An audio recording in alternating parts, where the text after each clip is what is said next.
What's up, my friends, and welcome back to another day of artistic endeavor. So like a lot of the things that we've been working on that I've been showing you guys, I'm going to do this as multimedia. I'm going to use several different things all on this piece of paper. I'm going to start off today. I'm going to be working on the ground, what we have below our horizon line. Now, for this part, again, you are more than welcome to use any media that you have on hand.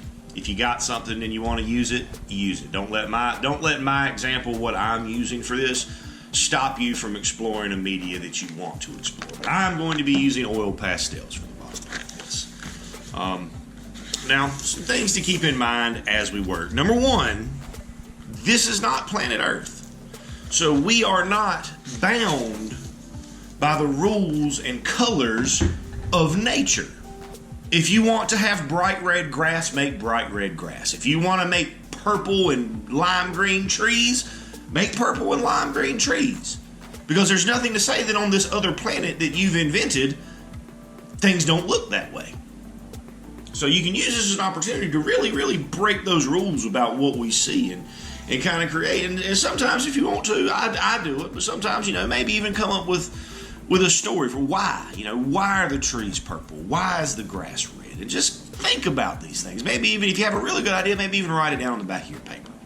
Now, with pastels, a few things to keep in mind if you're going to go the route that I'm going and use the same media that I am. One, these things are very soft. They are messy. They will smear. So as you work, either make sure that you're not laying your hand down right on top of a place you've already worked, or take a blank piece of paper and just lay it down and let your hand and your arm rest on top of that as you work. Other things to keep in mind. Pastels, because of their very soft nature, these colors will mix and blend together much like paint does. However, we want to keep in mind that when we mix oil pastels, we want to put the darker color on the page first. So, for example, if I was going to mix this dark green and this yellow, which one of these pastels would I need to put on my page first? I'll give you a second to think about it. That's right, I would need to use the green one because it is the darker of these two colors.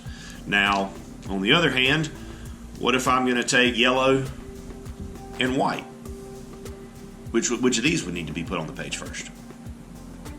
That's exactly right. In this situation, the yellow would need to go down first because it is darker than white.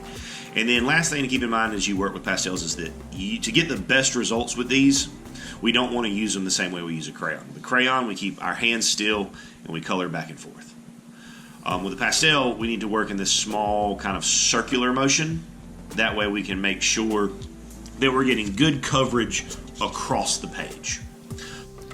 I do apologize, but I experienced some technical difficulty with my camera, and it did not record what it should have to show you guys the process as I work. However, there are a couple things that I want to mention to you that I didn't say earlier. Mainly, with oil pastels, you want to work the same way as you would if you were painting, which is we want to work from the background up to us. So we want to start at our horizon line, the point that's farthest away on the ground, and then blend our colors and add our colors coming down the page, getting closer into the foreground. Again, I apologize for my technical difficulties. Okay, so at that point, I'm done with what I'm going to do with the pastels. Now, notice there are things that have not been finished yet. For example, my moons, my waterfalls, all my little ponds, and my pyramid. With at least some of this, the sky, the water, I'm going to use watercolors for you. You're welcome to do that as well.